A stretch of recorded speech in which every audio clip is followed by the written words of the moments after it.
ఇంద్రజాలం వెను తిరిగి వస్తుంది కాలం రేపుగా మన పాపగా పుడుతుంది సరికొత్తగా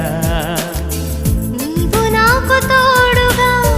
నేను నీకు నీడగా ప్రతి రేయి తీయగా పిలుస్తోంది హాయిగా ఇలా ఉండిపోతే చాలుగా నువ్వంటే నాకిష్టమని అన్నది నా ప్రతి శ్వాస